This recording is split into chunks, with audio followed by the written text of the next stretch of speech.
Alright, so here's how to fix shift key not working on Windows 11. So let's get started. First of all you're gonna do, go to the search bar and simply search for the settings and then open it up.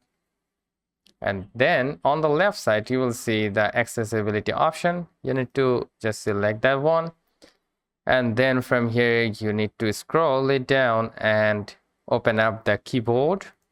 All right, so under the sticky filter and toggle key section you will probably see this. All right, you need to turn all of these options off. All right, so make sure to turn all of these off and then simply close it up, and then again go to the search bar and search for control panel. There you go. You need to open it up again, then go with the ease of access. All right, select this one. Or if you do not get the ease of access because of the view by, so most probably you are getting like large options like this, you need to select the view by and go with the category to find the ease of access. All right, so again tap on that and then again tap on the ease of access center. All right, then from here you need to select the make the keyboard easier to use. Select this one, and then from here you can select all of these like this and simply tap on apply, then again untick all of these and again apply, so that you can restart all of these things. All right, so that's how you can do it. Then again tap on OK and close it up. And then lastly you can do is to go to the device manager by searching it.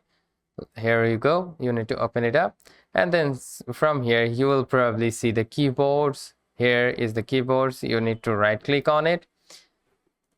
As you can see there are 4 options, so we need to right click on it and then simply tap on the update drivers. So search automatically for drivers, you need to search for that.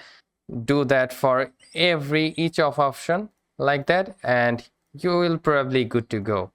But if this doesn't work for you and your shift key still doesn't work, then you need to change your keyboard because it doesn't work. You can change it up, or you can unplug your keyboard by plugging back in, or you can go and check your keyboard into another computer so that you can find out that your keyboard is broken or not.